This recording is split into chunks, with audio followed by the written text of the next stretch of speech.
I am Mattéo Guillot. I'm 24, and I will be presenting my pre-collection show on the 29th of January.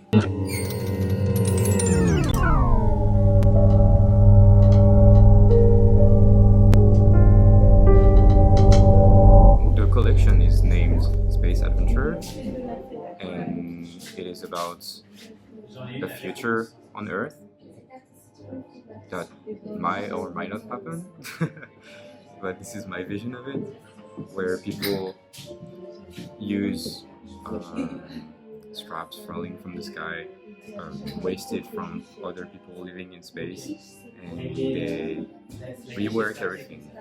And so the whole collection is based on the upcycling concept, and this is why I rework old pieces, for example, or I take my toiles, I take my prototypes, and I rework it. For example, with this swatch right here, I take some old fabric and repurpose it into something else. Some sketches, maybe. I love this. What's this? Can you show us? This is some sketches from the collection. Well, I have it here also.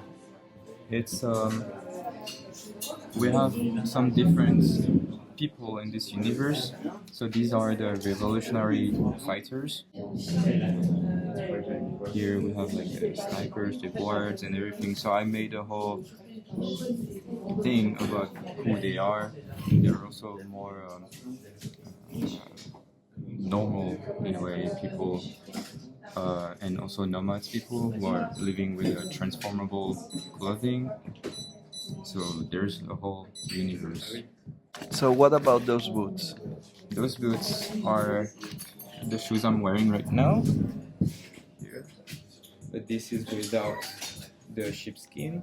You can add the sheepskin on top. This is a collaboration with the atelier from Kazakhstan.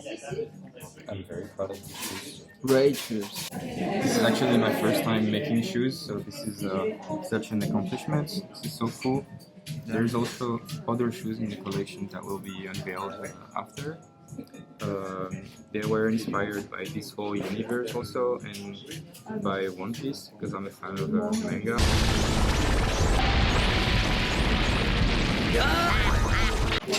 And as you see in here, That's why you asked. yeah. So One Piece is your favorite? I don't know if it's my favorite, but it really is inspiring me. I mean, it's been going for so long that of course you have an attachment for it, yeah. But even this collection is inspired by manga. The main inspiration in manga would be Gachiakuta.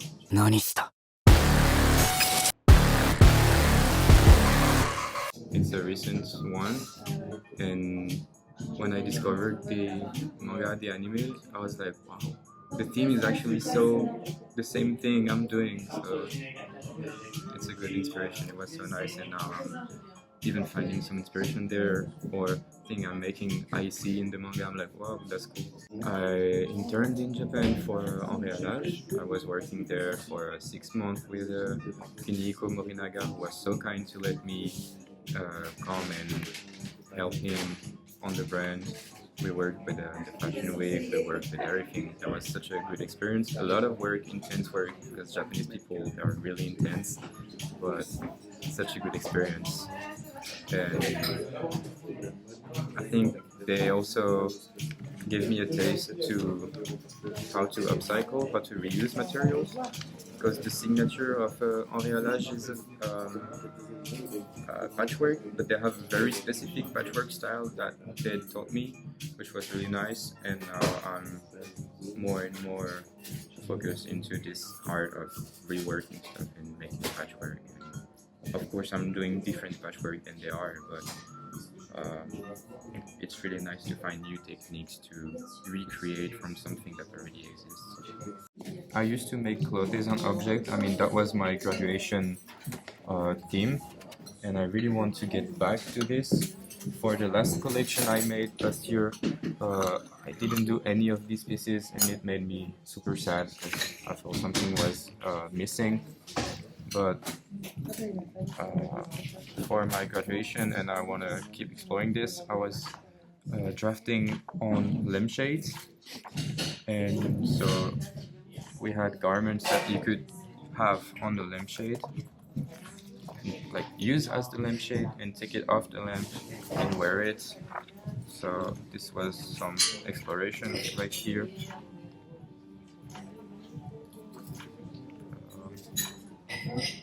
Nice. You could see I was already referencing Orialage. Yeah. Before even going with them. So for this actually was Beautiful. a lampshade. You can put it on the lamp. It is on the lamp at home.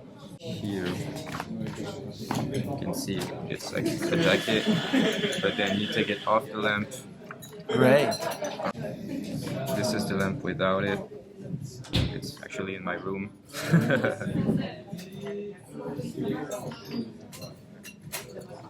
But I think the lampshade is a good idea, but it's very impractical in a way.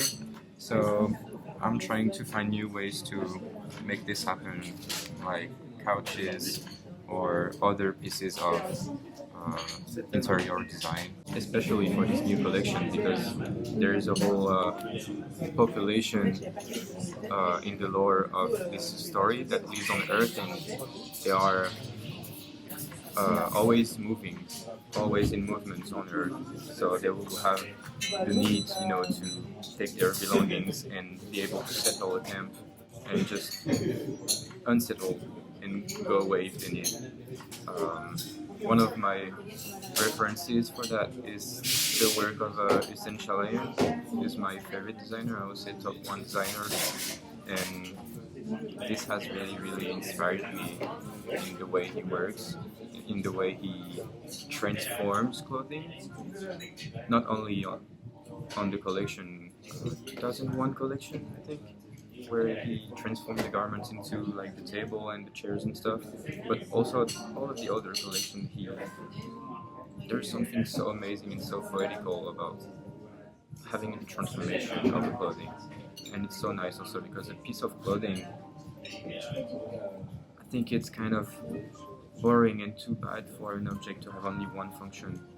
So if you can add multiple functions to something, then it just makes it even better, and it also elongates the lifetime of a piece of clothing, of a piece of whatever, even this table. If it serves another function, then it's gonna probably live longer because you will use it for something else when you avoid its main function.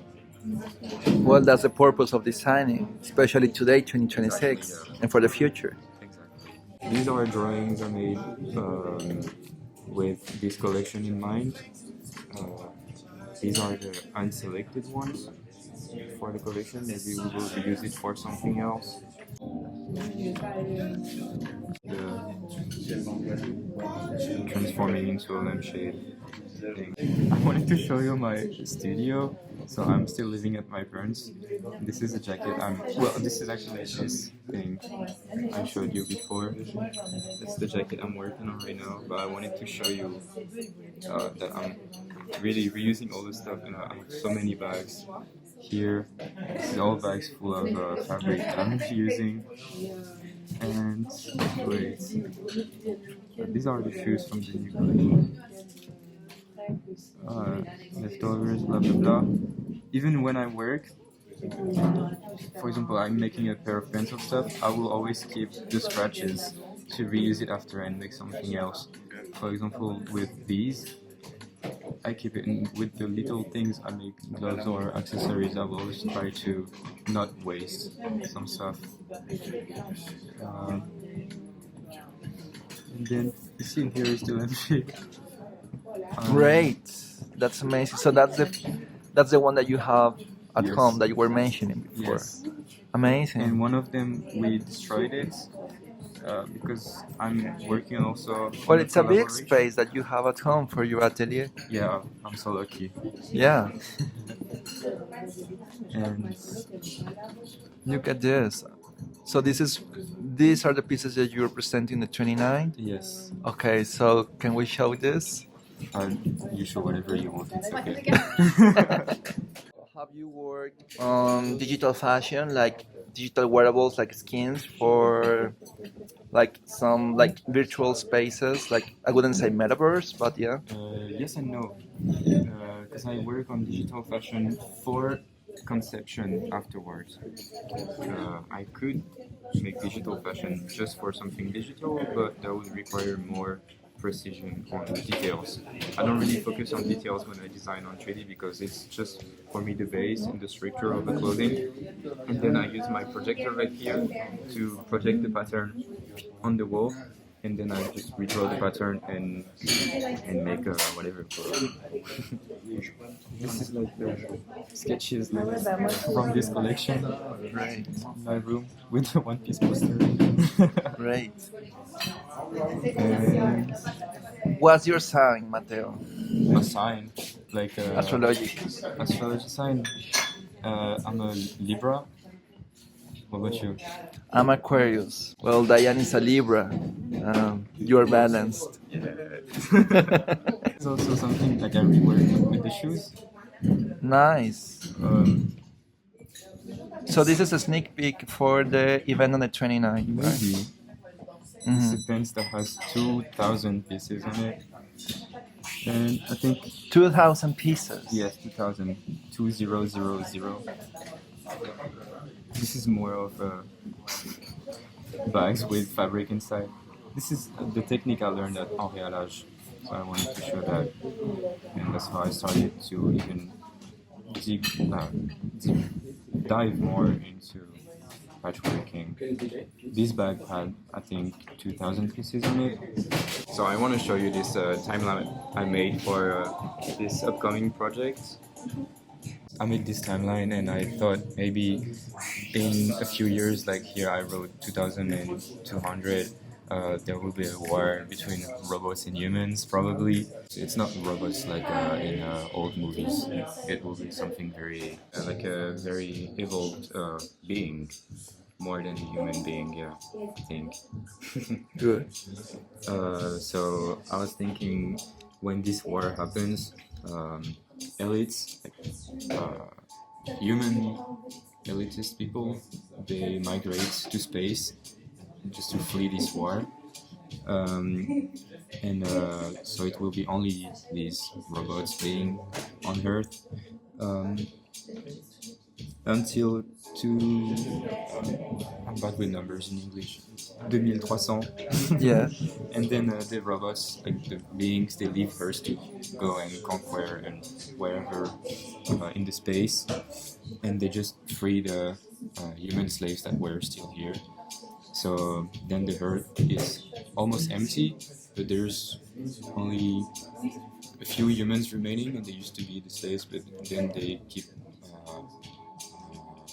making more humans, and they restart life, and so they reconstruct, and way later there will be a conflict between the human who flee in space and the humans who stayed on Earth, and because the humans who flee into space, they will try to come back to Earth and use the Earth resources, and now they occupy Earth. They went back to Earth. Oh no, wait.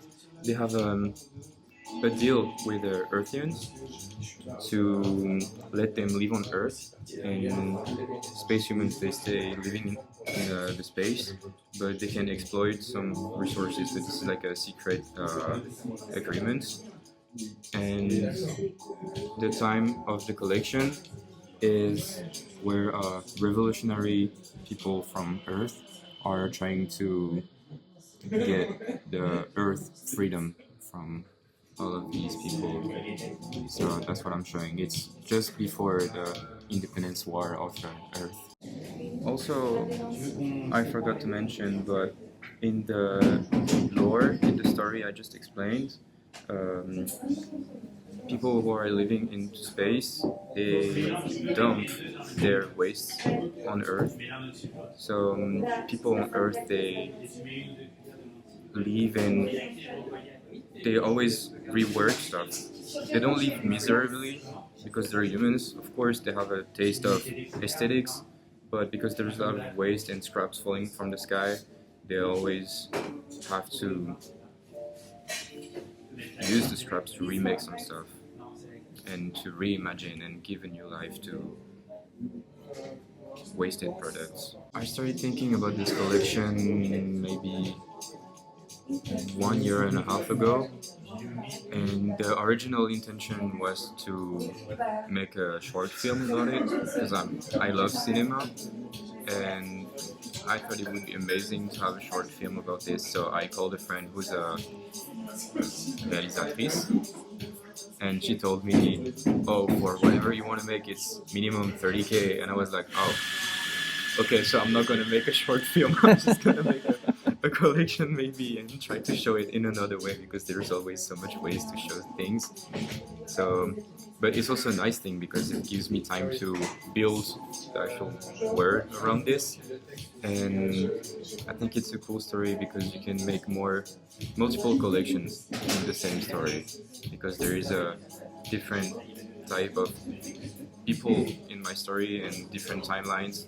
So I don't know if I will keep this universe for my whole brand life. I don't even think so. Maybe 3 or 5 years maximum. But I think there's a cool playground around this. I would really love to produce something real also. Because as I said, I love cinema, so I would really love to be able to make it the artisanal way. But I'm absolutely not against using AI for some parts of it. And for example, the campaign you just mentioned, it was made with AI because of budget, obviously, and of time. This is a look for my upcoming collection, not the pre-collection, but just the collection. So you get the full creative process thing. I'll show you. So I start with my drawing like this, and then I make it into cloth, and then right now I'm making the actual jacket. I wanted something very open for everyone. It's open for everyone. Everyone can come. Come on in, bring your friends, and we have to make the space very full, very packed. Great. I just want people to have fun, so yeah. How can we find you on social media and Social everywhere? media, the brand is RAW Galerie, Mattéo Guillot, and that's it. The quote of the day? The quote of the day, be happy and have fun.